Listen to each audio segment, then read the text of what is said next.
just a bloke in a bar.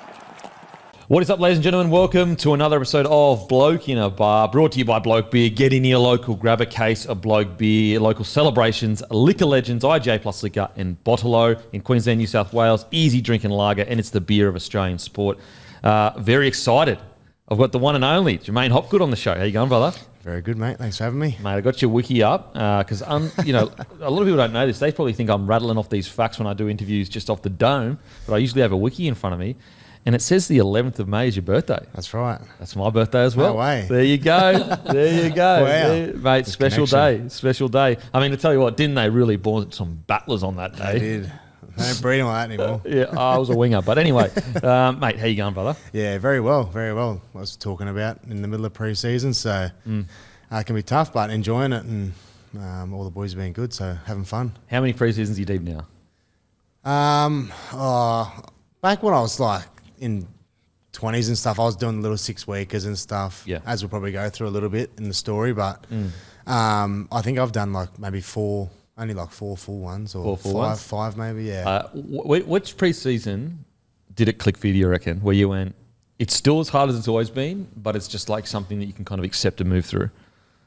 Yeah, I guess it's not pretty like probably the first full one. Yeah. I think the first couple ones you come into, it's like every day is like it's so full on and hectic, and when you're young and you're just embracing everything. And then like when you sort of get the grind of it, then it's like, oh yeah, you settled in, and that's when I found it all right. And everyone does different pre-seasons as well, so moving clubs was different, and everyone trains differently, so that was another little shock as well. But I don't know, I couldn't really pinpoint a time. Mate, I reckon it would have been, third pre-season, where I didn't have all the anxiety that I had when I was like, my first pre-season, I honestly felt like the world was ending every single day. Like, because all I'm doing is wigging out like, am I going to be good enough? Yeah. Am I going to win this fitness duel, or lose this, or I've got to impress the coaches? Yeah. And then you get to a point, I feel like, where you go, you know what, like I'm just going to rip in, and whatever the result is a result. Yeah. Well, there was a bit of a funny story, but I'd done a couple of sort of pre-seasons, and then the 2020 year, the boys lost to Penrith lost the grand final.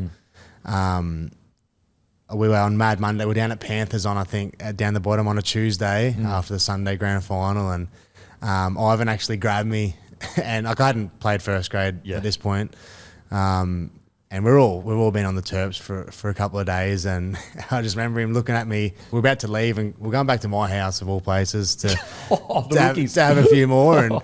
And he grabbed me on the way out, and he said, "If you wanna fucking play first grade, you need to come back this pre-season, fucking humming."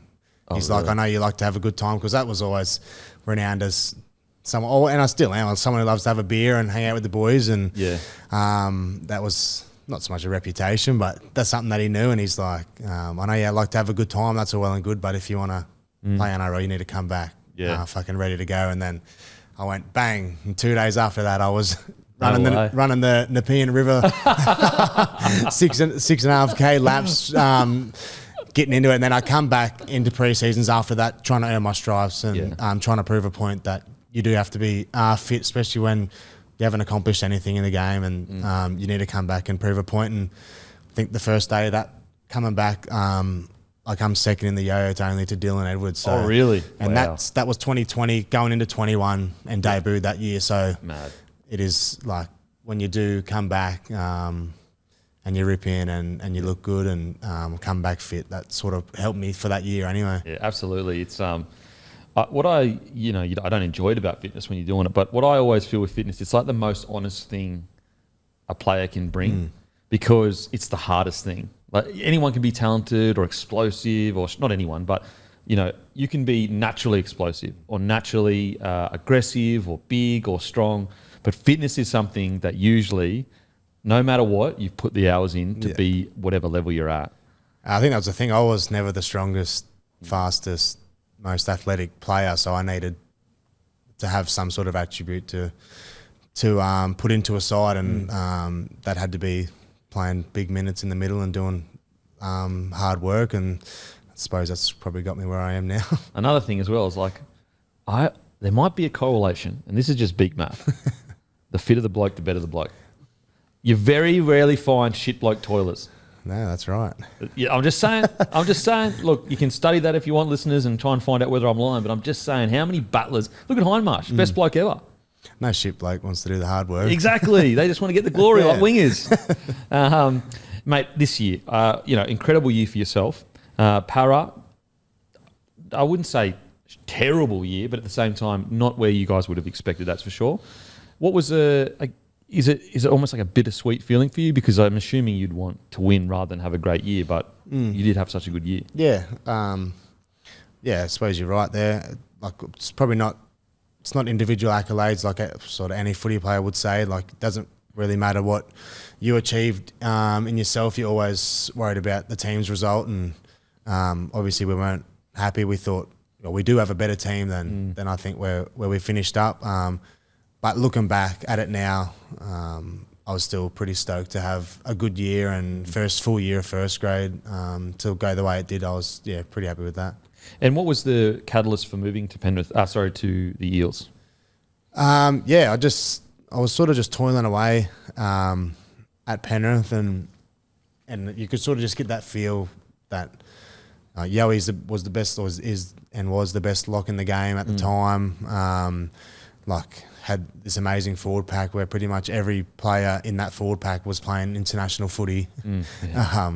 Even the boys on the bench like Spencer and Scott Sorensen and all these guys, they're all playing international footy as well. So it was like it's hard to find a way in, and the best option for me was to probably look somewhere else, and had a couple of options. And once I sort of met and spoke with Brad, it sort of made my decision pretty easy. Yeah.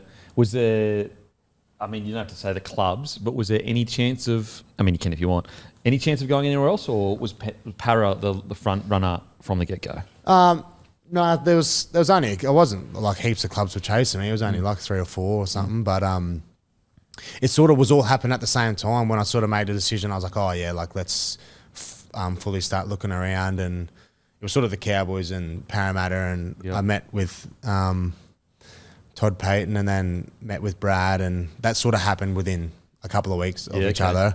And so, and then I just sort of looked at it, and how many forwards Para were losing was just like, don't have to move. This team's losing forwards, and just I felt like me and Brad, I'm someone that gets along with him really well, and the way he coaches and the person that he is correlates with me pretty well. Yeah. Was it so you arrive at the preseason for the Eels? What was the most surprising thing compared to what you were used to? Because you'd only been with the Penrith Panthers from the get-go pretty much, hey? You hadn't been in another club? No. Yeah, I was always at Penrith through the ranks. I don't know. I still say it now. Like, there's not, I think every club would probably be the same. Like, it's not too much different in terms of all the boys, and everyone's welcoming, and it does take a while to come out of your shell and be the person that you are, because you don't want to be a Derek on day one, and don't want everyone to be hating you. But no, it was just like you could just see they liked it. They train hard as well, and I can't really say there was too many differences on day one. I think that was the World Cup year, so all the boys who played in the World Cup, the senior players, they hadn't even been back at training until the new year. So there was a lot of us younger guys. I knew a couple of guys from back in Penrith that were there already, so it's pretty easy to get mixed in. Yeah. And so the first preseason, who was the biggest punish? And we say punish in a loving way. The first preseason, with the Eels. Yeah, I can't rattle off anyone off the top of my head. Matto's annoying. He just does funny shit. If you're a fly on the wall, you'd be going, "What's this bloke doing?" half the time. But no, he's good. If you ask anyone now, they'll probably say me. I'm probably the biggest punish. I swear to God, I must be attracted to the punishers in teams and the pests, because the amount of blokes that come in and they're like, yeah, it's probably me. It's just crazy. Well, obviously, it wasn't me the first one, but these days. Is Gutho and Mitch, are they still just at each other constantly? Or have they simmered down a little bit? Nah, simmered down a bit. Gus been in rehab this whole preseason. But Mitch has calmed down a lot as well. Okay, not as chirpy. Nah. With the boys, yeah, but like in footy as well. Yeah, okay. But no, not really. Like they're the best, the two best mates, you know. Yeah, for sure, absolutely, they get along. Because I think it was it Reedy that we had on, Reed Marnie, and they all just spray each other constantly. Yeah, and that must still happens. Still happens. Okay, fair enough. Okay, so you're doing the first preseason with the Para Eels. You get selected to play in the Indigenous All-Stars. Was that the first time you played for them? Yeah, first time. What was that whole experience like for you in the preseason? Yeah, I was stoked when I found out that I was playing. It was something that I've always wanted to do, and still hopefully play a few more. But Brad had told me I was playing in the first trial that year, which is the same weekend as the All-Star. So I was like, I had to ring him and I was like, is it okay if I go and play this? And he was like, yeah, no, all good. So, yeah, that was an awesome experience. And I feel like that just started a really good year for me. And, I don't know. It was just like being surrounded by some of the names in that team and then rolling back into Para and playing well. Like things just kept going sort of forward. And I guess that sort of maybe set me up a little bit. Did you get a feeling in the preseason at any point? Sometimes you can just feel like your body's right and ready to go, and you kind of, you can't predict. You can never predict a good season because sometimes you have a good preseason and the season's fucking from hell. Sometimes you might have an average preseason. But did you get a feeling heading into this one because the fact that the Eels had kind of, I don't know whether they would have just said to you, we're going to sign you and you're definitely playing in the forwards. But I'm assuming there would have been an unspoken kind of, mate, if you have a crack here, there's a jersey there for you. Did that kind of give you a feeling of like, this is it, this is the year? Yeah, that was pretty much the chat that I had with Brad. Like he's a straight shooter and he asks you questions and it's like, he's like, what do you think you can do? Like, do you think you can play in this team? And, sit there and you back yourself. And he said, well, I'm giving you an opportunity, and that's what I was searching for at the time. And he said, if you come here and work hard and earn it, then there's a jersey there for you. Yeah. And that was the biggest thing. It was like hearing someone say that, and it was like, back your work ethic, and then ripping at training, and then and then got the jersey and just went on from there. It was sort of like a bit surreal. Like I was just taking it 1 week at a time, which is the best thing. You don't want to be looking too far forward.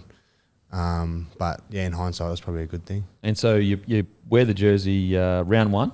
You make your club debut round one against the Storm. Had you played the Storm yet?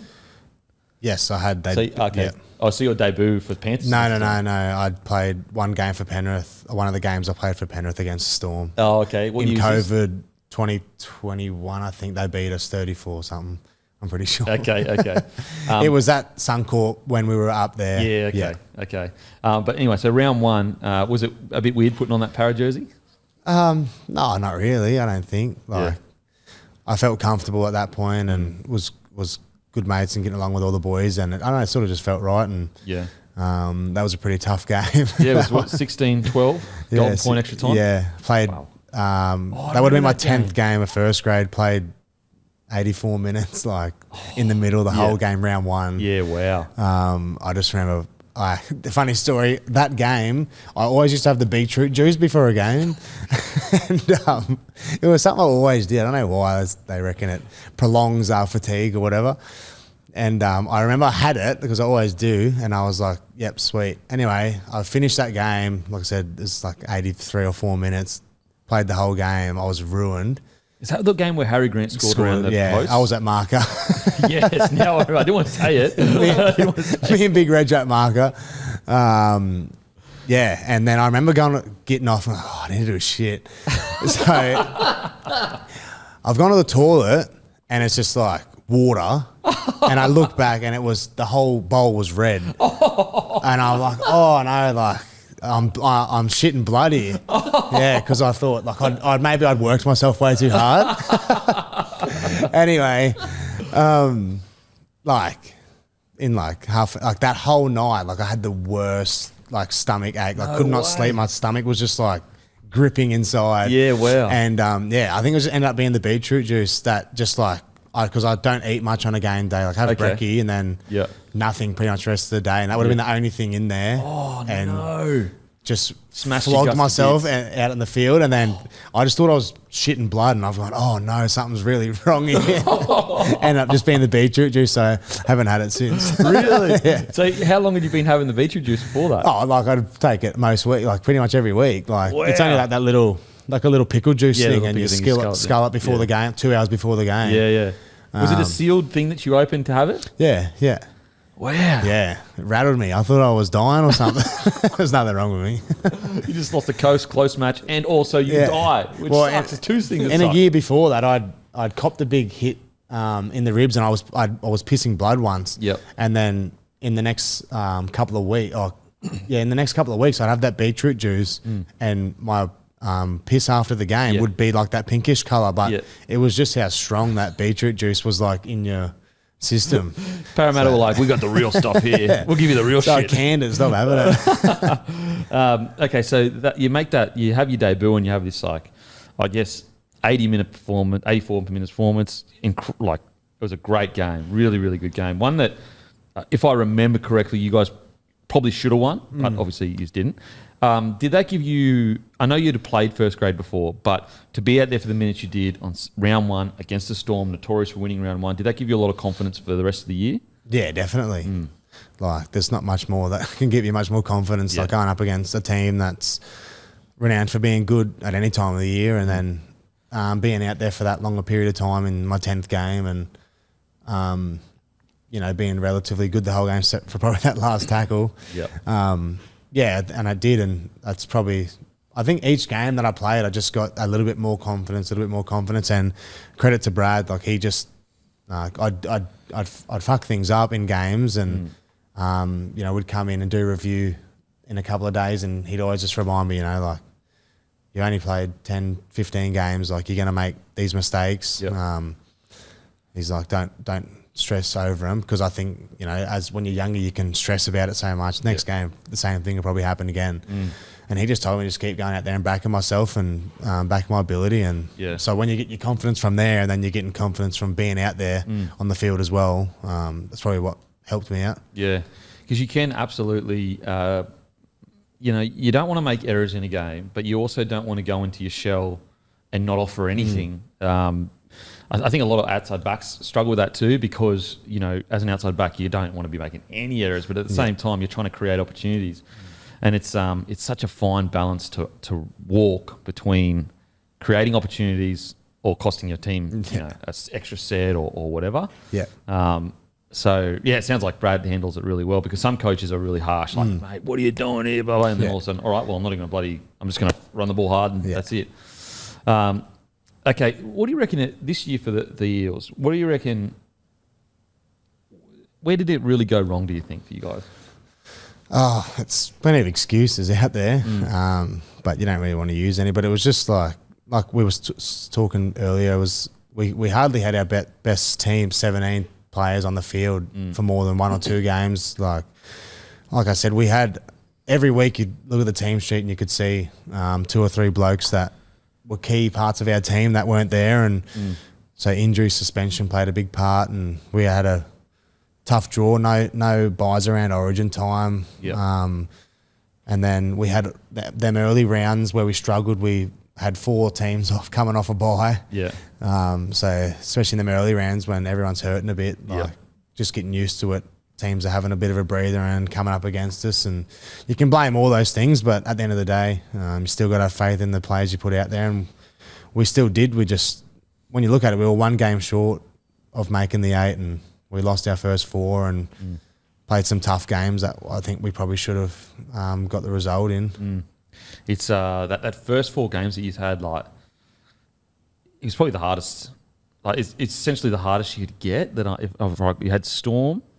At Storm, Penrith? Storm, Cronulla, Manly, Penrith, Roosters. Yeah. And I think we had Manly, Penrith and the Roosters all off a bye. Yeah, so tough start to the year.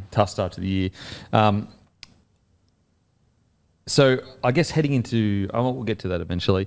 Who's a player currently in the squad heading into this next year that you think is going to have a big year? I think Dill looks good. Like, he come back a bit later than everyone because he was playing for the Kiwis.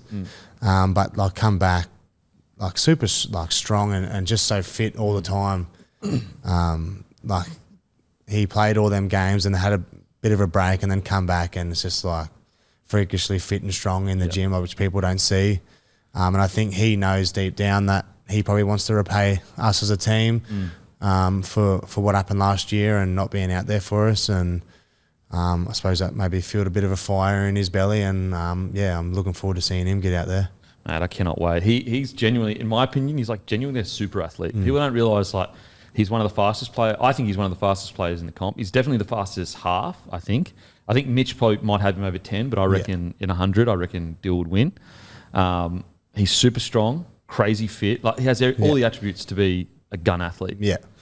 And the stuff he does off the ball as well, which is like, which is not big for halves to do, but like if Mitch is, you know how many metres Mitch kicks for in games, and throughout he's got one of the biggest boots in the game. You watch Dylan, the work he does off the ball to link a kick chase, which that's not a spine member's job. It's like, well, essentially, if you look at it, but those little extra efforts that he's making, and you watch how many try savers that he makes just by chasing blokes down. That effort that's in his game as well is huge. When you put that alongside all the things you mentioned, then get a good player. Mate, you re-signed until the end of 2025 in May. I guess as I know what it feels like to be a guy trying to crack first grade, and you're always given these like 1 year deals or 2 year deals if you're lucky, and you're kind of going like, the 2 year deal, it's a 2 year deal because it's massive unders or whatever. What's that feeling like, putting pen to paper for, I'm assuming, a much better deal than you had experienced before? What was that like for you? Yeah, so I signed 2 years originally, and then after those, like after 5 or 6 games or whatever it was, we spoke about extending another year. And I guess just when the club's putting confidence in you, and that's the biggest and most rewarding thing, is to feel wanted, and for them to want you to be there. And I'm pretty stoked and love the club and all the players and the staff in there, and hopefully a few more years to go. Mate, I think that it doesn't get enough attention how I guess you feel like you're constantly walking a tightrope when you first get into first grade. Like you feel like you could lose it all in a fucking day. And so it's a constant anxiety in the back of your head, like just getting that contract so you can lock yourself in. Yeah, especially when I come in, like played 5 games the year I debuted, only 4 games the following year, so it was like always in and out of reserve grade and NRL, and then to go and play every game and re-sign, and like I said, just have someone putting confidence in you is a massive thing, and you want to pay back the club as much as they're putting their faith in you. As a young fella, you reckon, does it feel a bit weird to like look to where you are now and go, far out, like I'm playing full-time first grade, I've got this 2-3 year deal? Feel a bit strange? Yeah, 100%. Yeah, like I'm like the only first grader to come out of Harvey Bay where I'm from, and like when you grow up as a kid, that's all everyone wants to do. And I'm sure if we looked at all your old books where you write down what you want to be, always wanted to be an NRL player, as every kid does. That loves footy, and but it was just one of those things like that just never happened where we were from. Like there was no pathway to do it, you know. So to look back now, I'm sure that little kid would be pretty stoked to be where I am now. Yeah. So obviously as a young fella, was it always rugby league, or did you play multiple sports? Yeah, pretty much always footy. I was super competitive with anything that I did. Probably had a big anger management, if you ask my sister. She felt the wrath of that. But yeah, like just if I picked up a tennis ball and played tennis, I was super competitive and wanted to win everything. But it was always sort of footy the whole time. For me growing up, played a bit of touch and that, but yeah, mostly footy. Yeah. And who was your team growing up? Well, I hated the Broncos. They were the closest team to us. Brizzies was 3 hours Why'd you away. hate us, bro? I don't know. It's one of those things. I feel like it's one of those things. You either love them or hate them. Yeah, I get it. I hated them. And I grew up and watching the Cowboys, Jonathan Thurston, Matty Bowen, Ty Williams, Matt Singh, all like Indigenous players that playing for the Cowboys that just done freakish things on the field. Just fell in love with them. Still remember 2005 Grand Final, cried after they lost to the Tigers. Was pretty emotional about that one. But yeah, was always Cowboys, had the bed sheets and flag on the wall and everything.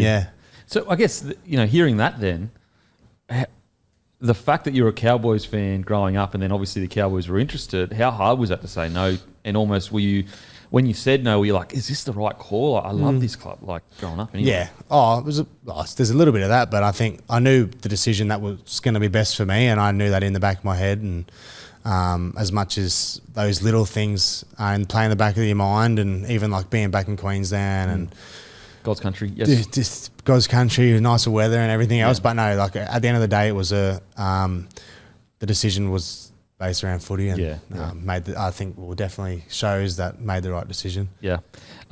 Okay, so when you were 16, you moved to Caloundra. Yep. What was that? Just your family was moving, or did you move there for footy or whatever? Didn't move for footy. Was never a bad kid at school or anything. Just wasn't for me. Just never applied myself. Was at school we weren't even a footy school. It was a Catholic school. Was just there to have lunch with my mates and play footy. That was all I was doing there. I wasn't even trying in class or anything. And my uncle come up. He lived in Budrum on the sunny coast, and he was a carpenter by trade. And he said, you can move down with me and start your apprenticeship. And that was in grade 10. Yeah, okay. And I was like, yep, sweet. So I finished grade 10. What year was this? 2000? That is, I'm 99. Like 12 or? Yeah, I was like 2014 or something. What would I be? 15 in grade 10. Yep. So 15 going to turn 16 the year of my apprenticeship. So that would have been 2015. And then moved to Budrum, and I was just working, and just happened to have a mate that was from Hervey Bay as well, moved to Sunshine Coast with his family. And he was going to play for Caloundra, just for Caloundra Sharks junior footy team. And he's like, come down and play for us. And it was 20 minutes from where I was living with my uncle. And I was like, I don't want to be a burden on him. Don't want to make him have to run me around. I'm not old enough to drive. So he'd be having to drive me around after work to training, everything else. And it wasn't something I wanted to make him do, just to go run around and play footy. So I was almost like, said to him, nah, I'm not going to worry about playing footy. I'm just going to work because I don't want to be a burden to someone else. Yeah. And then I was like, he's like bugging me. And I was like to him, can we go to one training session? And he was like, yeah, right, mate, all good. So I went down to train and was playing hooker at the time. I was always a hooker growing up. Oh, really? Yeah. Wow, okay. And must have done something at training. Lee DeJersey, our coach at the time, was like, oh, mate, can you play for us? Oh, really? Okay, year? wow. And he's like, well, sign you up to Salvo. And I was like, I have to ask my uncle first because he's going to take me to train. And just happened to be that one of the other boys' mum was working down the road from where I was living, and we all made it work. And she picked me up sometimes for training, and my uncle would come and pick me up or whatever. We just made it work and was like, right, sweet. It was only club footy under 16s. It wasn't even any reps or anything. And then, sort of did that. Mum, my stepdad come every weekend from Hervey Bay to watch me play on the sunny coast, and then I'd go home for the weekend, and Mum would drive me back. No way. So it was just fun, It was just mucking around playing footy, and just had a really good year that year. Before that, I wasn't anything special, like much chop back in Hervey Bay. It was make our Wide Bay regional side, and never played for Queensland schoolboys or anything, was never scouted or supposed to be something. Yep.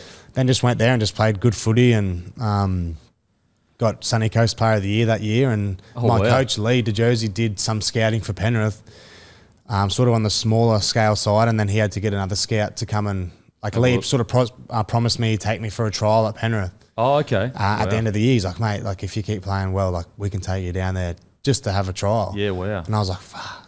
That'd be hectic. Sydney, far out. And then just kept playing well, and he got another scout to come and watch me. And I remember the game we played, Nambour 8-6, raining. The scout come up to me. I played lock that game. Yeah. And the scout come up to me after the game, and he's like, oh, mate, we'll take you down there to Penrith. We'll still take you for a trial, but don't expect anything to come out of it. He's like, just take it as an experience, and oh my God. Just enjoy it and having a good experience. And I was like, yeah, sweet. I don't care. Who gets to do that? Yeah, no one gets to do that. So I was stoked with it anyway. Yeah. Anyway. I tell you what, the scout sounds like a glass half empty kind of guy. Jesus. I've spoke to him in years gone by and seen him and stuff, and it wasn't. It wasn't mean or anything. It wasn't. It wasn't meant in a nasty way or anything. Yeah. But it was. I think he was sort of just letting me know, like, don't expect a contract to come. Yeah. Because I'm sure there are a lot of kids that like, oh, I'm going to Penrith. That means I'm getting a contract. And it does happen, I think, a bit like that. Yeah. And that's easy to fall into feeling like that. Anyway. With Nathan Cleary next year when he rolls. And then, went down. I went with another bloke from Brizzy. We both went down together, and I think that was the end of 2015. And then I remember there was like 4 games that day. I don't know what these trials were at Penrith. There was like so many kids there. I think the side I played in was like an under-15s development side, sort of maybe to trial for Harold Matz or SG Ball the year after. I would have been to trial for SG Ball the next year. Yeah, okay. And wow, so crazy numbers. I just remember I was like the second game of 4 games that night at St Mary's. And then I just remember playing hooker, and all I did was pass the ball and tackle that game. And I walked off the field, and Lee, the scouts, come down with me, and they're like, "Oh, this is Jim Jones." So, "Hey Jim, how you going?" And he goes, "Hey mate, how are you?" And pat me on the back. He said, "I'll be talking to you later." And I was like, "Oh yeah," didn't know who he was. Yeah. And I was like, "Talking to me later? What does that mean?" Anyway, we're like, "All right," jumped back in the car, drove to the Mercure where the Panthers Academy is now, staying there the night. And I jumped in the elevator, and our scout got off on our floor, even though he wasn't on that level. And he was like, I'll come to your room in 10 minutes. Like, just have a shower and get ready. We'll go for dinner. But if you just wait 10 minutes, I'll come to your room. And I was like, yeah, sweet. It was with my mum. And then I get a knock on the door, and he came in. He's like, "Oh, mate, Jim Jones wants to sign you on a 2-year deal." 2-year deal? And I was like, what? And he's like, I didn't want to say anything in front of the other guy kid who came because he didn't get offered anything. And he's like, "I just wanted to let you know." And like, man, my whole world was just like changed in that moment. And they were like, it's up. So the next year would have been SG Ball, and it would have been for me to be up in age, so 17 and under 18s. Okay, yep. So a year younger. And they were like, it's up to you with what you want to do. And at the time I was like, fuck, I'll come straight away. I want to come now. Yeah. And they were like, we sorted it out in the end. It was like, I didn't have a license. I didn't have a car. I didn't have all these things that could get me around down there. Didn't even know where I was. So they were like, just wait another year. We'll pay you to stay up in Queensland. Well, pay was $1,000, I think, contract that first year, and then $2,500 the next year. But yeah, stayed up again in Caloundra the next year. Just played under 18s, and then played first grade that year at 17 or however old I was, and played a few games of A grade for Caloundra. And that was an experience in itself as well. And then come down the next year, end of 2016, to do SG Ball 2017. Far out. What a turn. Yeah, man, it was just like crazy. Like, because so you've gone from a 15, 16-year-old to not really going to play rugby league. Within 12 months, you're down in Penrith signing a 2-year contract with, Penrith, who the juniors they had. I suppose if anyone knows, our family knows, my brother was extremely talented footballer. He come to Manly for 20s pre-season. They signed him when he was 18. He's 10 years old or 9 years older than me. Yeah. This is just as my dad had passed, and just like wrong timing for him. Yeah, for sure. But like, he's a freak of nature, so it was like a couple of people in our family had sort of done it before and go down there, and he did 6 weeks before Chrissy come back. Had an epileptic fit and never went back down again. Oh, wow. But like, was so super talented, had all the right things to play first grade, but just like no one in our family had done it. Yeah. And I was this knockabout little player who no one would thought he would do it. And then just having to get that contract, man, and I was so stoked. And it was just an opportunity for someone in our family to do it again and give it another crack. You mentioned obviously your father passing. I guess, I know the story, having, followed you now and being a fan yourself, but just for our listeners, just walk us through, if you are okay with it, what happened. I was 7 turning 8. Dad was playing a reserve grade for Hervey Bay. He was never much job as a footy player. Was a halfback who couldn't even kick the ball. But it's a bit like loved having a beer with his mates, and that was playing footy, was being with your mates, having a beer after, and that's what he was like as a bloke. And 39 years old, playing up in Bundaberg, which is like an hour and a half from Hervey Bay, and Mum actually told him not to play. Well, Mum told him to stop playing. He was 39. Yeah. And then he's like, Reggie's need players. Reggie's have got no players. So him and my uncle, mum's sister's husband, they were best mates. They went together and went up and played, and all of us kids, or my brother went, us other kids stayed home. There's 4 of us, so 3 of us stayed back with mum. And then, it was sort of, I still, like anyone who's heard it, like I still remember it vividly, like dropped my sister at a friend's house. She was supposed to stay there and play with her friends or whatever. And then we left, and then mum turned around and come straight back, picked my sister up, didn't say anything, in the back of the car, get to my auntie's place, and mum like collapsed in the doorway, just like crying hysterically. And we were like, what's going on? Like my cousins are there trying to play with me. And I'm like, your mum's crying over there. Like, I don't know what's really happening. And then, mum and that took off in the car straight to Bundaberg, and he played the game. The boys were staying, get on the tins to watch A grade play. And he just told my uncle, he's like, I don't feel too good. Like, I'm going to go lay down in the car. And then he's like, all right, mate. Yeah, sweet. Half time comes, I think. Well, this is roughly the story of A grade. And they're like, this is not like Hoppy. Like, he's usually the first bloke in here. So we go check on him. And my mum's brother, my other uncle that was there with him, found him in the car, not breathing, started giving him mouth to mouth and everything. And he'd had a massive heart attack in the back of the car. And then was gone before I even got to the hospital. So my brother was in the back of the ambulance with him. He played under 18s that day. Oh, really? And Dad played reserve grade, and my brother was with him in the back of the ambulance. And it's probably till now that I'm a bit older that I realised like how hard it would have been for my brother at the time. And we just spoke about the opportunities he got, but family was in always been lucky with the extended family that I had. We're very close. All of my family in Hervey Bay, but could imagine like how hard it would have been for him at the time, trying to do this and juggle that at the same time. Honestly, seriously cannot imagine. I guess, now that you've achieved playing first grade regularly, my grandfather passed. He had a relatively long life, but he passed when I was quite young. He was a massive Broncos fan, and it is one of the things that like I wish he could have been able to see me run out for the Broncos.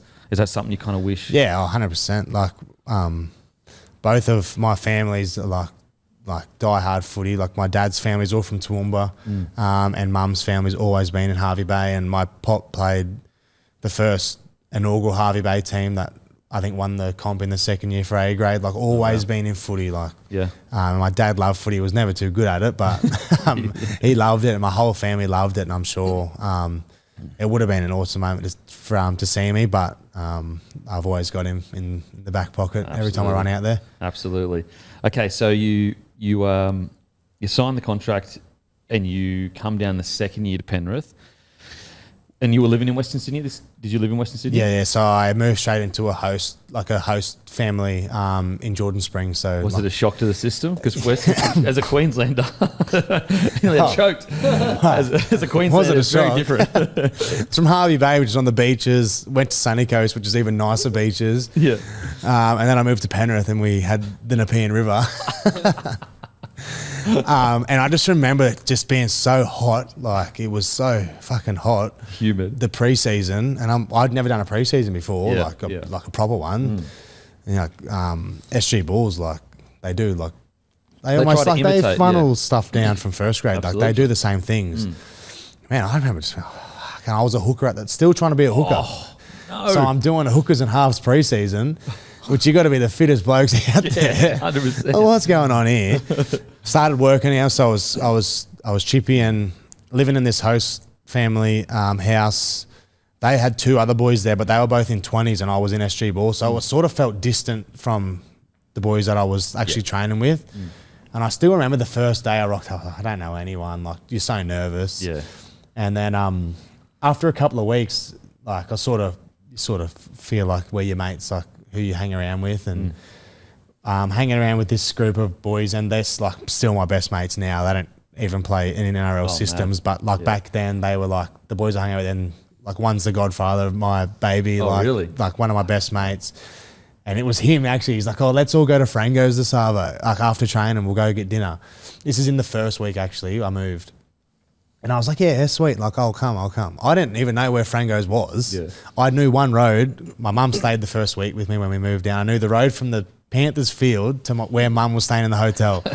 That was the only road I knew. Yeah. It's like, let's all go to Frango's. Oh, yeah, sweet, I'll come for dinner.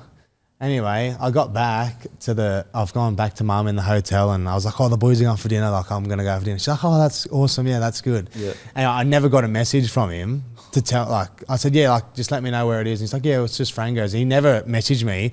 And I was like, oh, they brushed me straight up. Like, he never told me where it was. How the fuck am I supposed to know? I've been here 4 days, mate.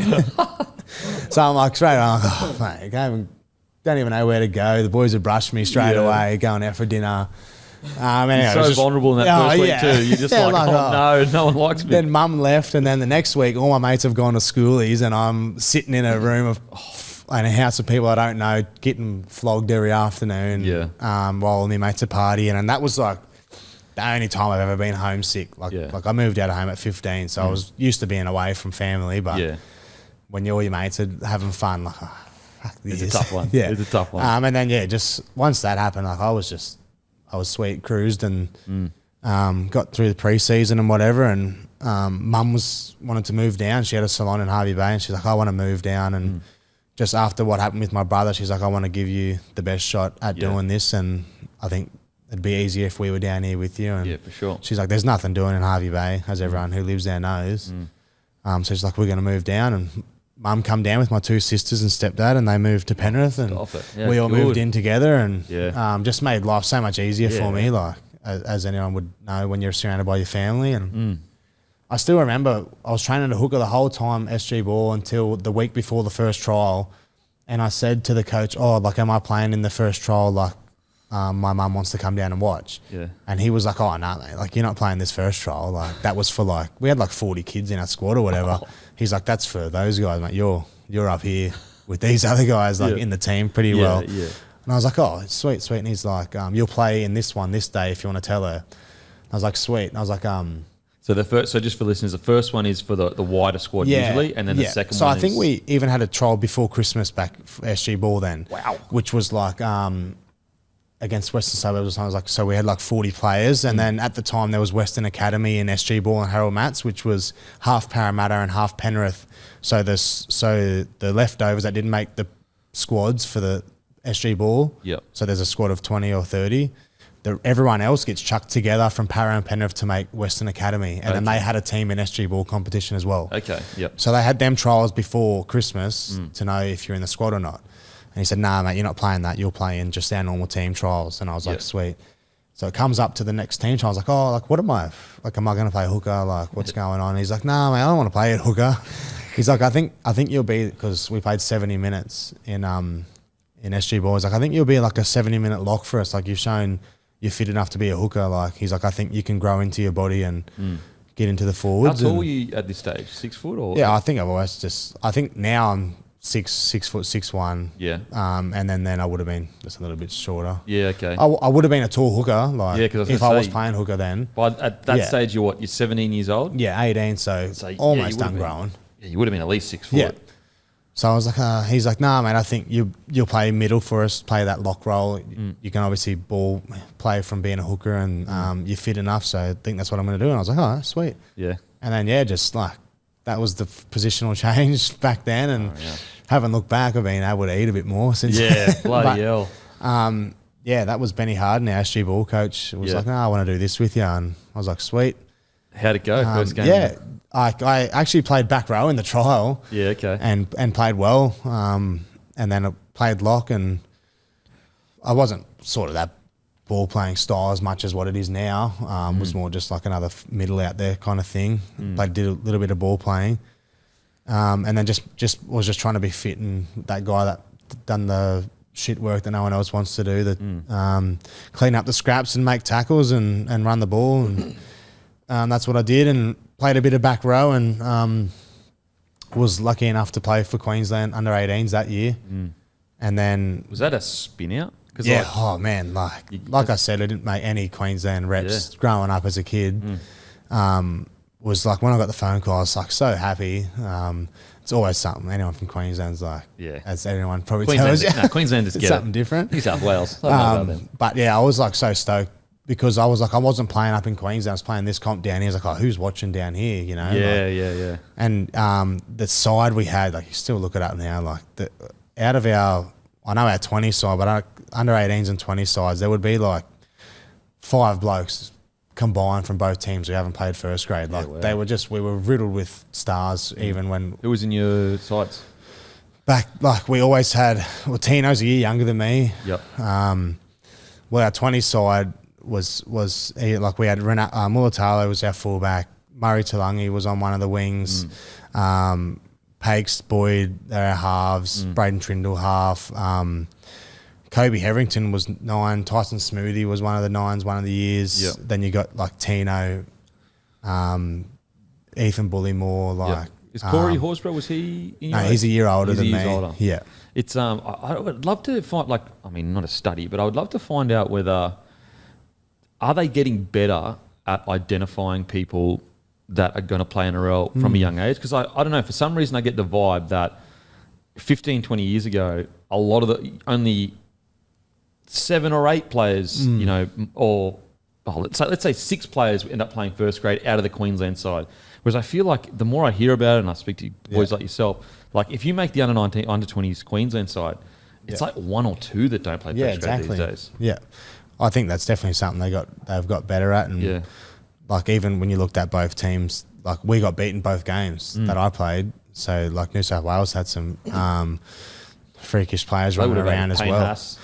Payne, and then, like, even if you just talk about Penrith, like, the year below me at Penrith was just like stacked. I think there's been 3 of us play first grade from my year of SG ball, like my age. Yeah. But the year below me is like Spencer Lanu, Stephen Crichton, Matt Burton, Charlie Staines, Lindsay Smith, like, all these guys are a year younger than me. And then when you sit in the room at Penrith, you know, someone comes in, they go, out of all 40 of yous, two of yous are going to play first grade if you're lucky. Yeah. And then I'm looking around the room going, it's not going to be me. look at the blokes in this room. I was like, definitely not me. So that was funny to look back at, and you look back and, like, that's how good that production line is out there. But the talent that they can pick in that young age, and I was just stoked to get a selection at the time. It's so weird looking back. Like, at the time, I didn't realise it, but I reckon people would have hated my guts because I came straight in to the Broncos system and never didn't have any experience playing league. So all these guys that had come through toiled for years, go, who the fuck is this guy? And I didn't even think of it. Now I think back and I'm like, a few like the way I was treated by some people, like other players, makes way more sense now because I'm like, I fucking hate me too. Like who is this random guy and he's getting my spot? Blah blah. Trying to earn it. Because as you said, like the when you look back at how good they're getting at identifying NRL players now, like it's crazy how good they're getting. Like from back in the day, you could have the best player in the comp, like as a 16-year-old, 20 years ago, and he might not even get into a first grade squad. Yeah. He just would just completely peter out or whatever happens. Okay, so you're playing for Penrith. You make under 18s. You also make under 20s Queensland side. But when did you get re-signed? So you had that 2-year deal. Yep. What was the next deal for you from Penrith? So I had the 2-year deal. So the second year was that SG Ball year, which played SG Ball, and then I played Queensland, and then I signed a contract straight away that was like not even involved in NRL preseason or anything. It was just like a sort of like a 20s contract. It was just to play 20s again. Yep. And then should have really, looking back at it, should have waited a bit, and because I played Queensland, I played a couple of games of club footy around Penrith, and then went straight into 20s NYC, the last year of NYC as a SG, like under 18-year-old, and played the back end of the year of 20s, which really, if you're looking at it and saying there's this bloke from SG Balls playing in NYC, which was like a big thing back then. Absolutely. You should have been like trying to bargain for like maybe a 2 or 3 year deal with the last couple having a bit of NRL preseason in there. But I smart. I signed straight away. I got nothing. I was just like, next 2 years was just 20s. So I might have signed a 2-year deal, played 20s both years. Bit of reserve grade in my second year my last year of 20s. Did you have a manager at this stage? Yeah. I think it's like interesting that he was trying to push for the pre-seasons, but Yeah. at that time, Yeah. I hadn't really done anything. I just played SG ball and Queensland. got picked for Queensland. Yeah, like, okay. I don't even know if I got. Maybe I signed before that. Like Yeah, maybe right. I think I might have just signed after SG ball games. Okay. They're like, oh, he's good. Like I got made captain of that SG ball team after being in Penrith for 8 weeks. Like Wow. I remember, they did the pre-season and then the coach grabbed me. He's like, oh mate, I think I want to make you the captain of this team. And I was sort of like you were talking about. The guy that's come from yeah, Melbourne. like this guy's come from. He hasn't been here, and then he's going to captain our team. Yeah.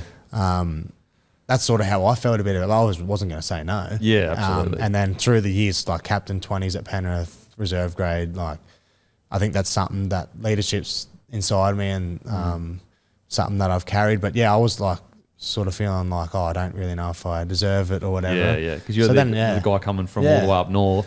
No one knows. No one knows where Harvey Bay is. Yeah. Like, and then, so I just signed the contract early, did 2 years of 20s. And then I still remember at the back end of them 20s years, not knowing what I was going to do. Like first grade seemed like so far away from me at the time. We had, like, I think that was them years, Penrith's reserve grade was really, they won the comp 2017 when I played 20s in reserve grade, which was like Liam Martin, Jack Everington, like a stacked team. yeah. And then it was like hard to get into Reggie's team. And then I played a couple of games and they were like, oh, we don't know what we want to do with you yet. Like, we'll just wait and see. And that's, you got no bargaining power. No one knows who you are. No one cares. Yeah. And then I think I might have just signed a New South Wales Cup contract with a 6-week pre-season, Yeah, wow. maybe just the 1 year. Yeah, okay. Maybe that was 2019 or something That's like that. pre-season with first grade or with New South Wales Cup? No, to do 6 weeks with first grade, Okay, I think. yep. Like, trying to think back at it now. And then, that might have been like 2019 pre-season to go to 2020 year. Okay. So,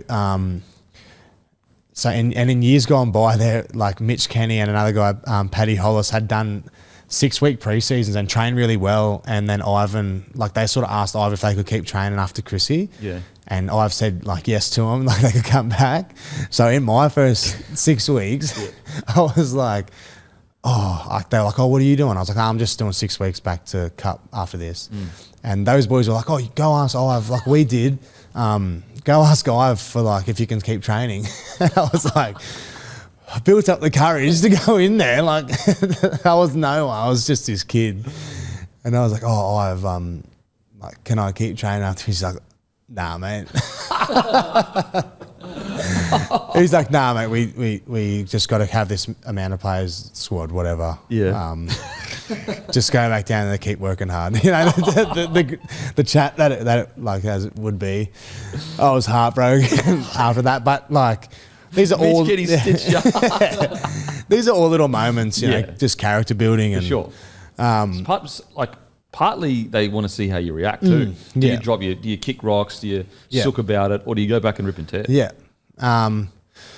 So maybe that was my second time doing it. I think the 2020 year. So did 6 weeks back in Cup training, round one, 2020 In Cup. in Cup, play lock that game.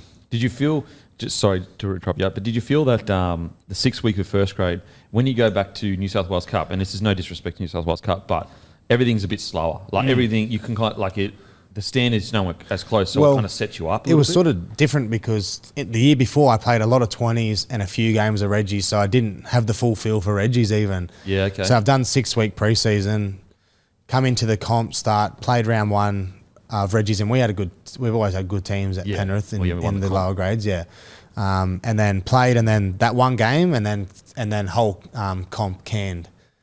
So it was just like. What are we gonna do now? Yeah. And you've only got a 1 year deal. At this I stage think too. we only signed a 1 year. That was it. So that's 2020.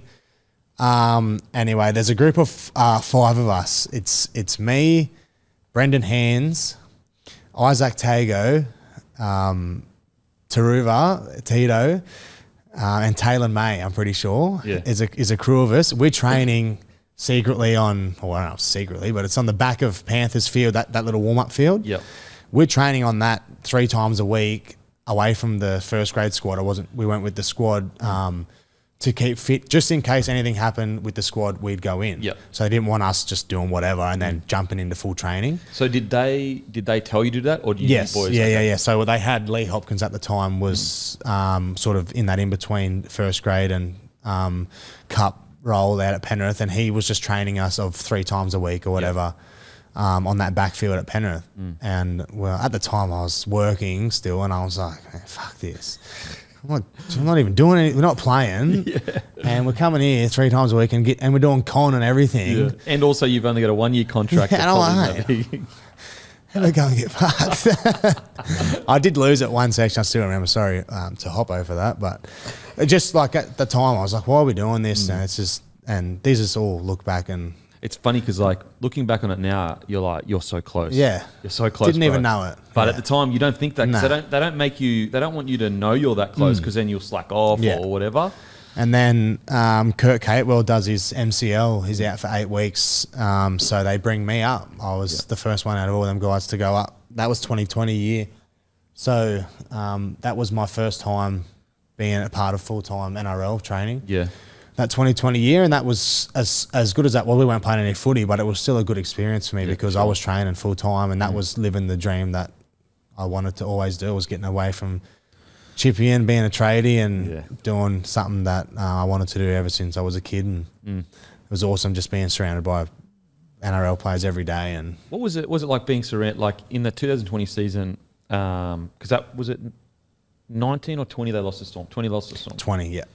But like being in an environment where it's the first year Penrith's going this crazy run and like there's this crazy hype around it. What was it like for you being a guy that's kind of just come into it? Yeah, no, well, I suppose I was one of them guys that was witnessing it all happen from when all these guys were like in juniors together. Yeah. Played NYC with like some of them boys that, you know, knew like Brian To'o and even Wade Egan and stuff, like the blokes they had at the club at the time. Yeah.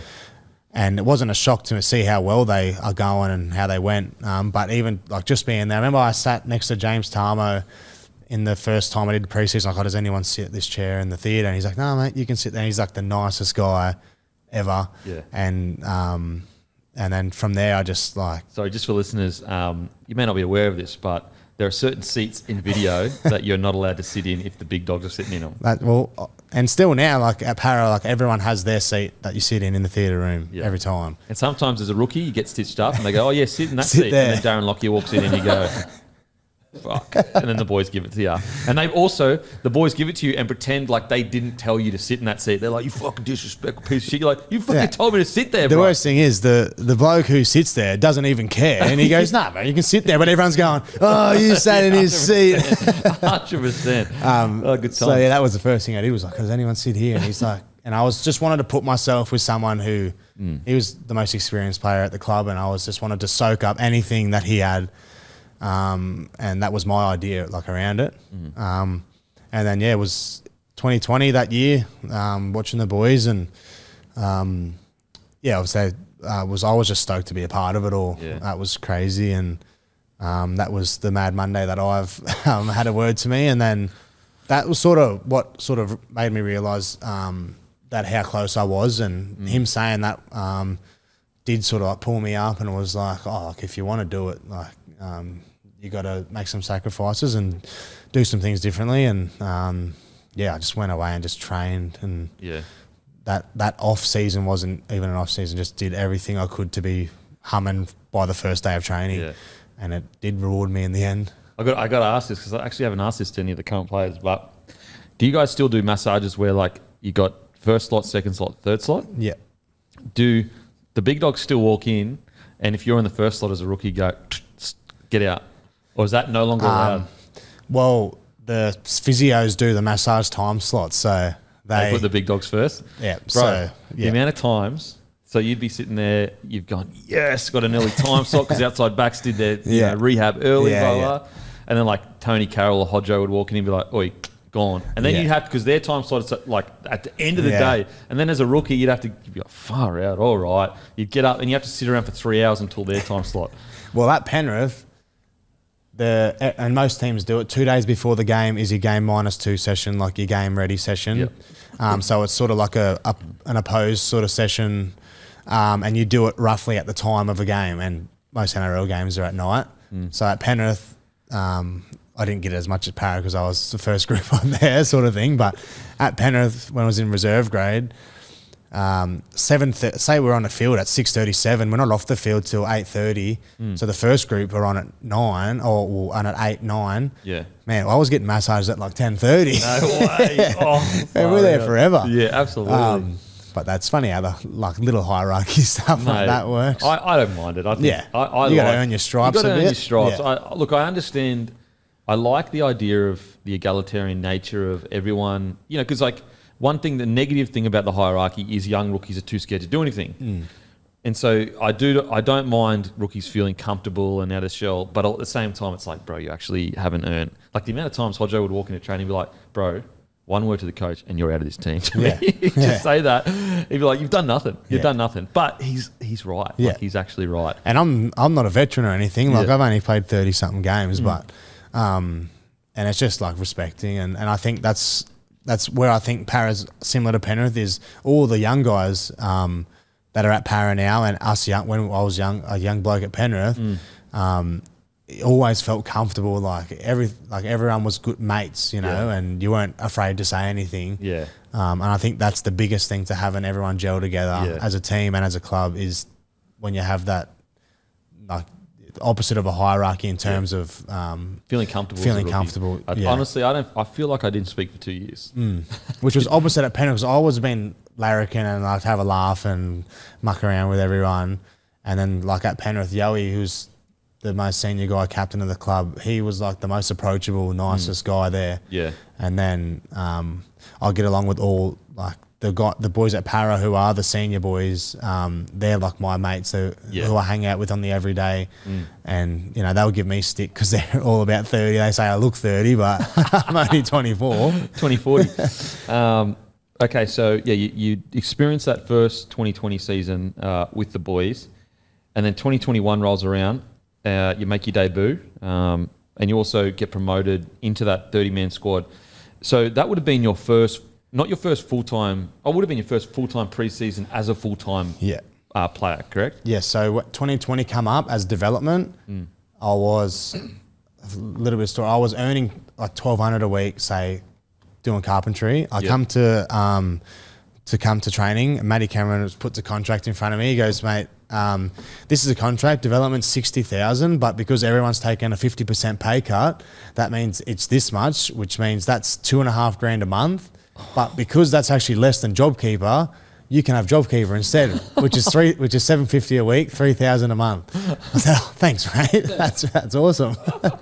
But I was never going to say no. Money, money's not an issue when you get to get that opportunity, and dived into that, and on the peanuts and trying to make things work. So you were on JobKeeper at this stage. Yeah. So I went from earning good money as a chippy. I was qualified, and then got chucked back down to JobKeeper, the car rent, and everything as you do. Yep. But just had to make it work to try and live out this dream, and then I went development going into 21, and then.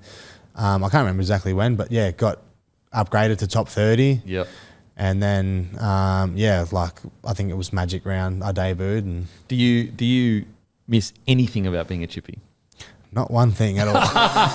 I've still done work in years gone by, not much anymore, but few cashes here and there. Yeah, like if my mates need a hand or whatever, just go and do a couple of days work, and literally after 2 days, I'm like.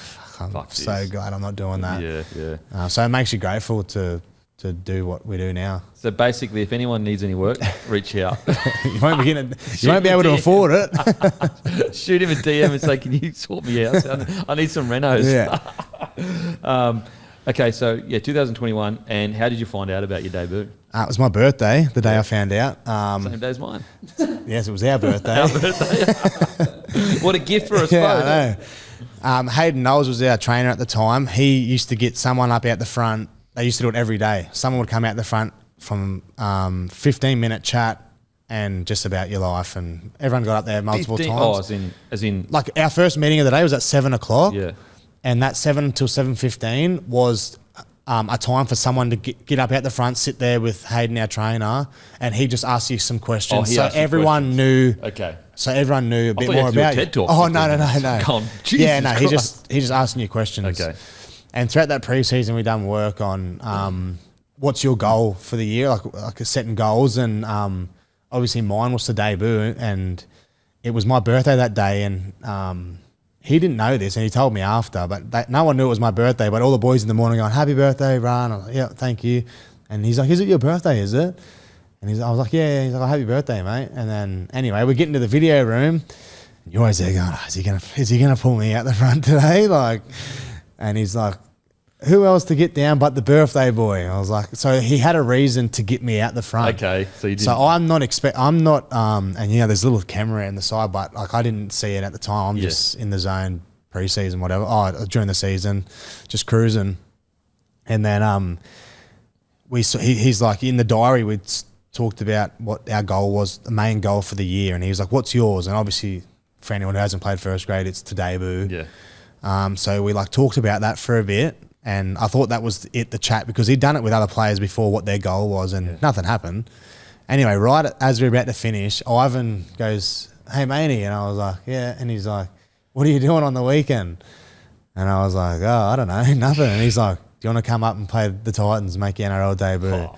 And I was just like, fuck. And all the boys just got up and were cheering and everything, and that feeling is like you never get that feeling again. Seriously, the best feeling ever. Yeah, and it was, and like ringing mum and ringing all my family and everyone, and just like how happy everyone was for me, and how special it was, and to do it up in Queensland, a Magic Round at Suncorp. Yeah, it was crazy. Like it was such an awesome experience. Yeah. Well, I mean, as a Brisbane Bronco, you're welcome debuting on our home ground. Like, even though you hate us, we still let you do that. And like Magic Round, so there's however many people there. Like for your first game as well, it was awesome. Running on the field, hearing everyone had to ask for however many tickets. Yeah.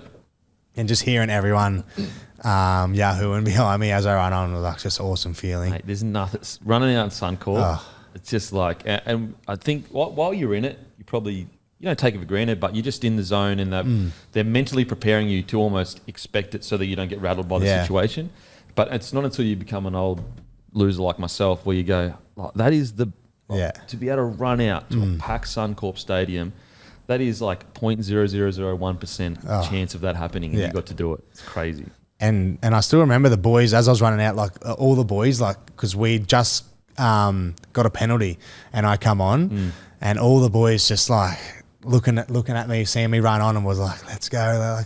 Like congrats, bro. And I'm just in awe of everything at the time. So we get a penalty.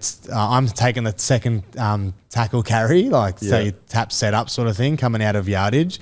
And I've so keen to get the ball. I've almost made Nathan chuck a forward pass to me, just trying to steam on the ball. I was playing front row, so that's pretty much all I played when I was playing at Penrith, was front row with Yowie, playing 80 minutes and everything. And I just remember just trying to steam onto the ball. Almost made him throw a forward pass. Could you imagine? And then, it was just an awesome experience. What do you remember the most outside of that, obviously, from the game? Was it the speed, the contact? What was it? I thought I snapped my leg. I got hip drop, the old classic hip drop back before it was like a big thing. Just remember falling back onto my leg, and I thought my leg snapped. That's how much pain it was in. Yeah.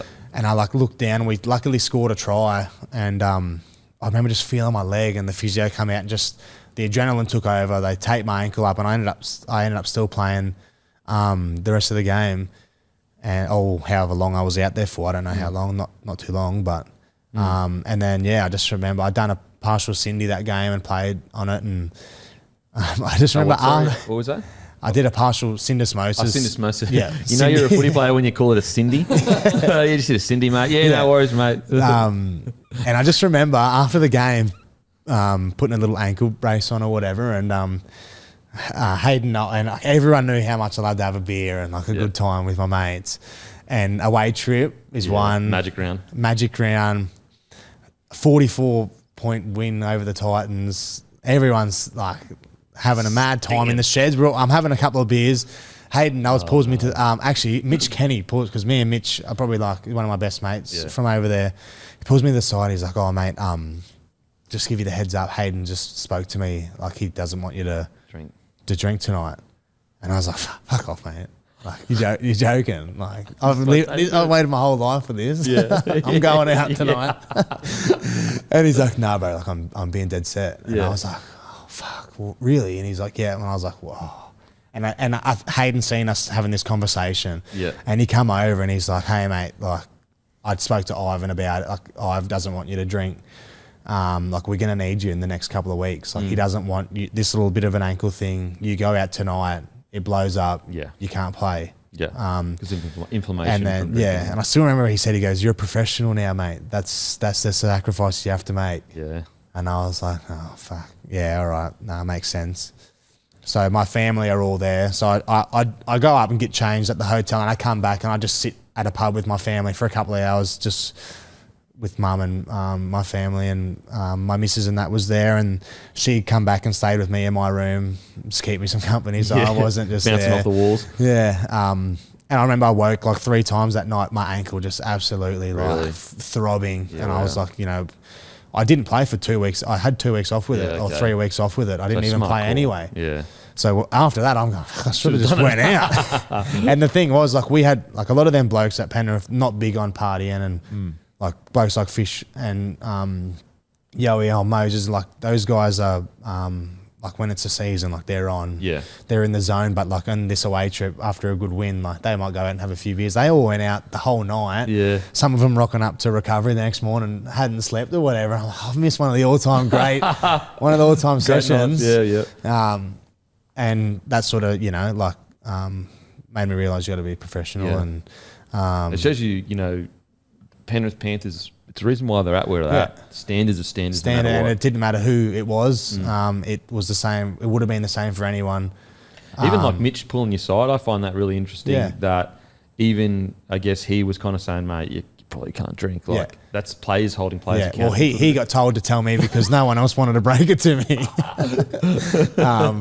So then, sort of had a few weeks off trying to battle that a little bit, and played a couple more games, still hindered by it over Origin when the boys were out and I was playing. But yeah, another awesome year for them, and we 21. So we've gone away that year. Yeah, and you played Rabbitohs Grand Final. So we're in the Sunshine Coast, which was like I'm 2.5 hours away from home. Yeah. My partner Erin, she's 20 minutes from her family home where her mum and that live, and it was just like so awesome for me to be there, and so accessible to see so much family that was up home, and then being on the Sunshine Coast, one of the best places in the world. Good. Yeah.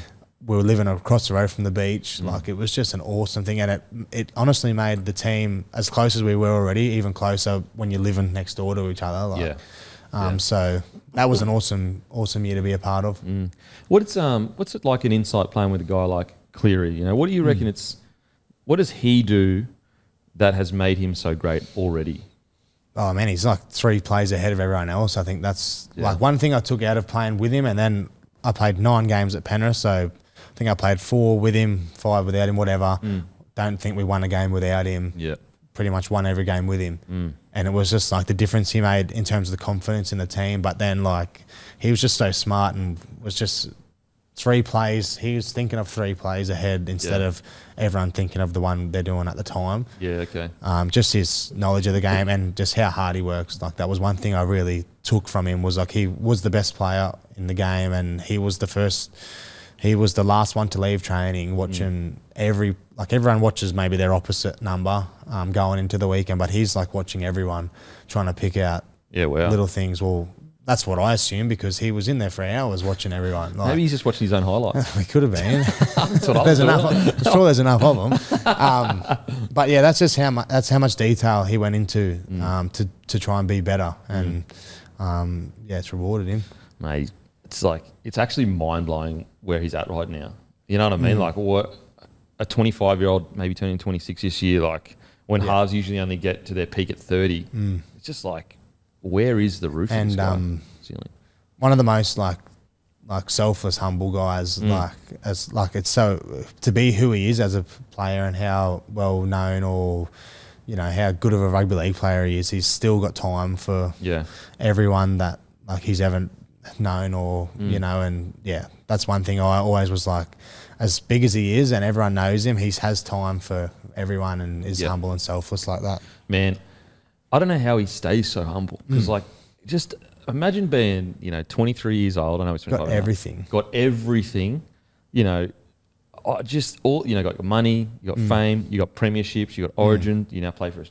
Geez, it'd be tough as a young man to not let that just derail you. Yeah, it's credit to him, mate. Absolutely. That's okay. So, but also, 2022 rolls around. You sign a 2-year deal in 22 to join Para, but this is also when you captained the New South Wales Cup side. Was this the first time? Did you captain the year before, or was this the first time you captained them? So the year before, 21, canned again. Yeah, wow. So we played 12 or 13 games, went up to Sunshine Coast. We're playing.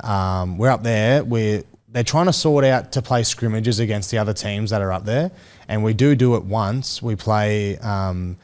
Like us and a couple of Storm boys against Manly and Roosters and Knights. Is that weird? It was like we all just like sort of jumped in together and played a game. And we only did it once. Wow. It was a bit weird. Who were the Storm players? Well, we had such a our team was a lot of us, like Penrith. Then we had Tyron Wishart and Daniel Atkinson, who's at Cronulla now. They were on our team, and then the other team was Knights, a couple of Roosters boys, maybe some Manly boys. Wow. And it was weird because that is weird. We had a core group of us who we were just doing what we knew, our style, and then it was like the other team was like when you're trying to have different players from other teams that don't know any calls or whatever, can you imagine how hard that could be? Nice. But we were just out there to tackle and do something that's not on the field running. Yeah.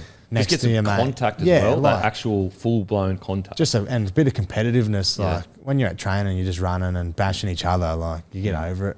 So we did that once and that was it. We didn't play any other footy that year. How much do you think that's affected your development as a player? Not obviously, well, I don't mean affected as in you're always going to be affected, but as in stall your development. Well, I think it hurt us guys that were like around that, well, probably the couple of years below me as well, like that would have missed their years of 20s and stuff to come through. Like my years were more at the start of when I would have been playing reserve grade, which, it could have in a sense that if I was down here playing reserve grade, I might have got picked more because I could have been playing footy and showing what I was. You couldn't showcase your talent anywhere because you're just training. Yeah, exactly. So that was the hardest thing, but I never looked at it that way. I was just like, if I need to play, like I played 5 games. Oh, that 21 played 5 games, and then that was when we weren't playing. And then the next year, only played 4 games, and that was with playing reserve grade the whole year as well. So you can look at it 2 ways. Yeah, for sure. So was it before the season started that you were given captaincy of New South Wales Cup? So Peter Wallace was our coach. He was sort of like Peter Wallace. one of the greats. One of the greats. Love Wall, so good. He didn't want to give any one person the captaincy of New South Wales Cup because he felt like that was just a burden that kept you in New South Wales Cup because you're the captain. Yeah, okay. He said like someone else will be captain every week. Okay. And then so we sort of like at the start we chopped and changed, and then I wasn't playing first grade and I ended up just being captain. Every time I played Cup, I ended up just being the captain. Okay. But he didn't sort of just say like he's our captain here. It was sort of like he said at the start of the year. I think round 1, Matt Eisenhuth might have been our captain. Okay. And it got chopped around a bit. And then as the year sort of went on, I was sort of just ended up being the captain of the team, and it was a role that I took on as well. Like that, I enjoyed it, and I've always enjoyed trying to be a leader and someone that the boys can lean on, or stuff like that. So I enjoyed it. And so mid-year, you signed a 2-year deal with Para. Now it's reported that you had verbally agreed to join the North Queensland Cowboys. Is that true? Not true? No. I had a phone call with the recruitment manager from the Cowboys. They did offer me a contract the same day that I spoke to him, and I was like, I want to meet the coach. Like, I'm doing the same with Para and everything. And I was like, yeah, all good. And anyway, I met Todd Payton, whenever it was, and we sort of had a chat. And I was like, yeah, all good, mate. All right, we'll be in touch. I'll go away, think about it, talk to my manager. Went to Para, did the same thing, and after I spoke to Para, I was like, I want to sign here at Para. And so I never verbally agreed to anything. I don't really know where that came from, and I sort of wigged out a bit because I was like, I don't remember doing that. Did I do it? What and then I was like to my manager, I was like, you need to ring or give me that guy's number again, and I want to ring him and say, like, did he think that I did that? Yeah. Anyway, my manager ended up telling me, he's like, oh, no, don't worry, mate. I've spoke to him. Like, he knows you didn't do it. He's like, I don't know where they've grabbed this from, blah, blah, blah. So that sort of made me, I was like, oh, sweet. Because, I didn't do it. Like I'd like to think I'm someone who, when I say something, I'm going to go through with it. So it wasn't something I'd do because I hadn't made my mind up anyway. So I don't know where it come from. It's so disappointing because, like, as I'm sure, I don't know whether you agree, but like there are plenty of journos that are mad. Like if you say, don't say this, they'll be like, yeah, sweet, mate, totally understand. So like, it's not all of them. But then like cases like this where they come out and say that you've verbally agreed. Yeah. It's like, that's your character that's getting completely tarnished. Yeah. It's just like, and that's why I was like, I want to call the guy, or like, if you call him, like, and I just want him to say no, like, no, I knew that. Yeah. Because I was like, did they think I did something that I didn't do? Or, I didn't want to feel like that was the case. Anyway, okay, so that year, you guys, so this was the year where you won all comps, didn't you? Every comp, yeah. So you're heading into the finals, and like SG Ball, Jersey Flag, everyone's ticked the box. Yeah. Well, SG Ball like is early in the year. Earlier in the year, and so they did that. And so who had won before you went out to play your grand final? 20s Jersey Flag had won. So we were playing the week before the grand. That's the week before NRL grand final, and Flag were actually losing. I think like we were watching the game in the sheds before our game, and we're like, oh, they're done. And anyway, they like clawed their way back and won. Yeah. And then we were like, looked around each other like, oh, like we need to, like, we're watching them celebrate and they were like cheering, and we're trying to about to go out for warm up, and they were jumping in a huddle, and it sort of was like, or I was thinking, and I was like, that needs to be us. Like, we need to be feeling what they're feeling right now. Yep. And because I was going to ask you, like, did you kind of feel any pressure at all, or you were so confident in what you were doing? Yeah. Well, we were definitely confident. Like, if you look at that team on paper now, like we had a very good team. So we were always confident in our team and our ability to win. But to credit, like, I think Newtown might have been us or Newtown were the minor premiers. Like, we were probably the two best teams that year. And we ended up playing the Dogs in the grand final, and it was probably easier because we beat them a few times during the year. We're like, oh, we can beat these guys so easy. Yeah. And to their credit, like, it was actually a really good game. Yeah. Okay. Like, they played really well, and we just got them in the end, and it was sort of like it was a kind of relief at the end, like. Yeah. But I think looking back, I was like, man, with the team we had, we definitely shouldn't have lost the game. And you also were announced New South Wales Cup Player of the Year. Yes, I was our Penrith New South Wales Cup Player of the Year. Yeah. I think someone else might have won the actual New South Wales Cup Player of the Year. Okay. I was New South Wales Cup Team of the Year or whatever. I don't think I actually won that one. Oh, okay. So, it just says also named the New South Wales Cup Player of the Year. Yeah. So I got that at Penrith. Okay. I don't know if I was for the actual comp Player of the Year. Yeah. Okay. But yeah, so I got that at Penrith, and then because sort of when I'd sign at Para, I was talking to Brad pretty often, and we were trying to get over there a bit early, and at the time it was like what he was saying. He was like, that's the difference between you playing reserve grade or you playing first grade. And in the back of my head, I was sort of like, a little insight. When I first met Brad, at the very end of the meeting, he's like, I want to ask you a question. You don't have to answer it if you don't want to. And I was like, what, is this a riddle or something? He's like, would you come here right now if we offered it to you? And I sort of sat back in my chair and I was like, oh. And he's like, don't answer the question. He's like, don't worry about it. Don't even worry that I asked it. And I was like, if I'm being honest, like I was at Penrith for like however 6 years or whatever, and I'd formed some really close connections there. And in my mind, when I knew I was going, I wanted to finish the year, whether that was in reserve grade or first grade, didn't matter to me. I just wanted to finish the year with them. Yeah.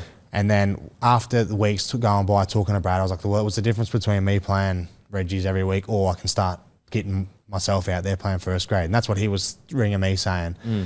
So then I did ask Ive a couple of times if I could get a release to go. And that's all it was. It wasn't out of spite and wanted to end my contract and go. It was like, that was just wanted to play first grade, and that's what everyone wants to do in the game. But anyway, things didn't go as planned, and I stayed, and it all worked out well, and got a mini fairy tale finish. Yeah, like mate, Resi fairy tale. The Resi fairy tale. Because you ended up winning man of the match in the win over the North Devils. Yeah, no, that was good. That was, and to play before the grand final, and still remember we won the week before, and we went back to Panthers, and was there shenanigans, mate. This is Jermaine Hopgood you're talking to here. Mate, I'm having a drink tonight. So we go back to Panthers. They put on some drinks and that for us, and anyway, they stopped the party early.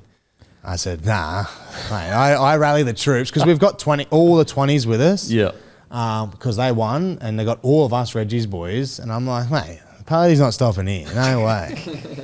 So we all went down to a pub on High Street of Penrith. Anyway, we're there for a while. That's all good. Anyway, they're going to stop serving drinks at 10 o'clock or 11, 12, I don't know what time. Said, all right then, everyone back to my house. And a little story, my mum is the biggest legend, loves to have...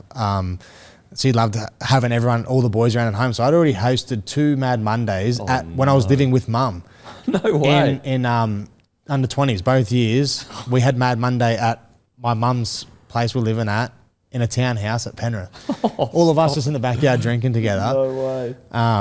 So I was like, all right, everyone come back to mine. This is me and my missus' place in Cambridge Park. And had everyone down in my little man cave sort of thing with the pool table, music blaring, everyone dancing. We're all still in our jerseys. We thought we were in NRL Grand Final winners. Anyway, the party stops because one of the young boys from the 20s saying spews all over my couch upstairs. Oh, no. Yeah, the young fella had too much to drink, but so that ended the night. Yeah. And we had a good night that night, and then Wall was with us at the pub and everything, drinking with us. Yeah. And then he's like, I won't come to your place, but just enjoy it. He said, like, we've still got a job next week, but he's like, let's just enjoy what we did today. Yeah. Because that's what we've been trying to do all year. Yep.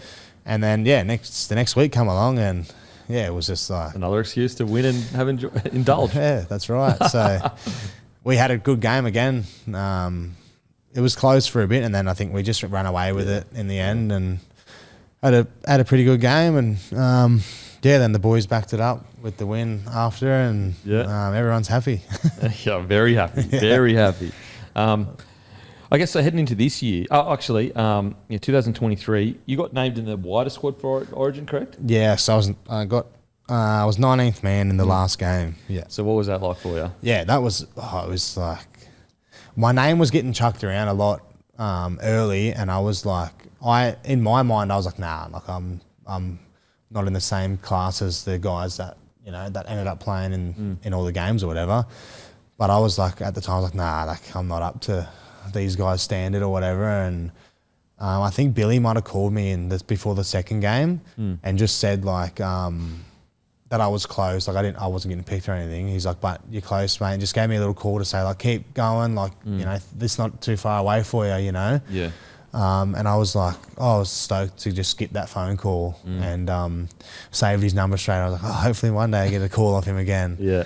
And then the next game 3 rolls around, and he rang me, and I was like, we're laying in bed, and my missus was next to me, and we're watching the phone ring, and I was like, oh fuck, wonder what this is going to be. Yeah. And he rang, and I was like, how you going, Bill? And he's like, mate, I want you to be 19th man. He's like, obviously you don't get to play, but I think it's time for you to come and be a part of what we're doing here. And I was just like so stoked. Yeah. Even though I wasn't playing, I was so happy to be a part of it.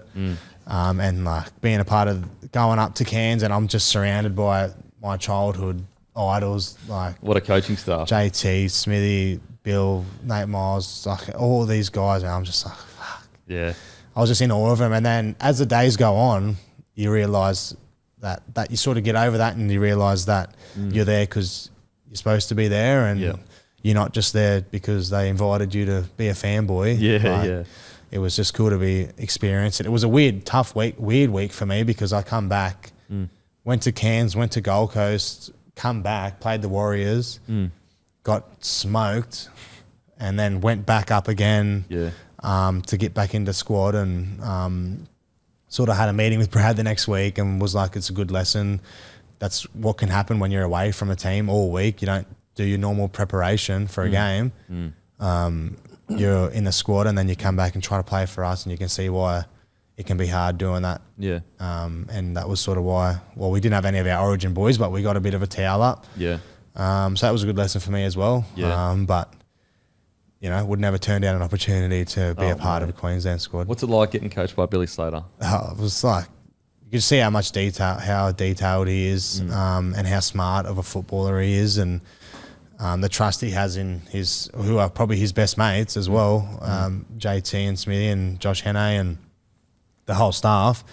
They're all so smart, and Billy sort of just, you can tell he wraps it up with that Queensland culture and those little sayings that come out. Yeah, he loves it. It was just awesome to be a part of and live it and experience it. And Alfie is a good laugh as well. I love mate. Alfie. All time. Yeah. Mate, he should be an immortal on the field, but he's definitely an immortal off the field. That's who I aspire to be. Oh, mate, he is so good. No, I was just like, I heard all the stories. I got into camp and everyone's like, it's your birthday, isn't it? It's your birthday. And I was like, yeah, it's my birthday. And then we go and have dinner, and Alf comes, taps me on the shoulder. It's your birthday, is it? I said, yeah, Alf, it wasn't my birthday. I said, yes, Alf, it's my birthday. And we had a good night. That's the best. Did you give any, as a fellow hooker, did you give any tips to Smithy? Sort of give him a couple of words of advice. So, mate, no, he sat next to me at dinner, and anyone who's ever had a drink with Alfie knows he loves to play his little games and all that stuff. And like we're in, drinking beers and sitting next to Cameron Smith playing drinking games with Alfie Langer. Like, craziness. It was just an awesome experience. Yeah, good. I guess heading to this next year, what's the goal personally? Yeah, well, when I finished the year with Brad, and we spoke about the year, and he sort of asked how hungry am I to go to another level again. Was I happy with being 19th man, or do I want to play for Queensland? And am I happy to have one good year of full NRL and be happy with that, or do I keep that same hunger that I would have had the start of last year without, trying to crack a spot? It's just about trying to be better again, and I guess that's the goal for me. I want to play for Queensland, as anyone would want to. But before that, I just want to be good for Parramatta again. And there was so many things that I did that was bad for the team. There's so many ways I can get better, and I just got to keep working hard and keep training hard, and hopefully as a team play some finals footy and have a crack at the big one. That's what everyone wants to do, and that's what everyone says. But if you're not fucking trying to win it, then what are you doing? What are you doing? Yeah. What are you doing? Ask all the boys this, favourite rapper of all time. Favourite rapper? Probably Biggie. Biggie? Yeah, old school rap. It's good for Biggie's good for beers. When you're on the beers and you want something just laxing up. Yeah, absolutely. Favourite movie of all time? Oh, favourite movie. Probably Adam Sandler something, comedy. Happy Gilmore, yeah, that's up there. When I first watched that, I couldn't believe something was that funny. It was so funny as a kid. Man, so good. Now he comes up with them. Mate, yeah. He's more, he does some comedy now, but he does serious stuff now. Have you watched Uncut Gems before? I have watched it. Bro, if you want an I anxiety was lost attack, in it. Mate, I don't understand half of it. Oh, really? I think I know. Stick to just the plain old comedy. Okay, sweet and simple. Mate, thank you so much for coming on, brother. As you know, huge fan, and I cannot wait to watch this year. Appreciate it, mate. Thanks for having me. Boom.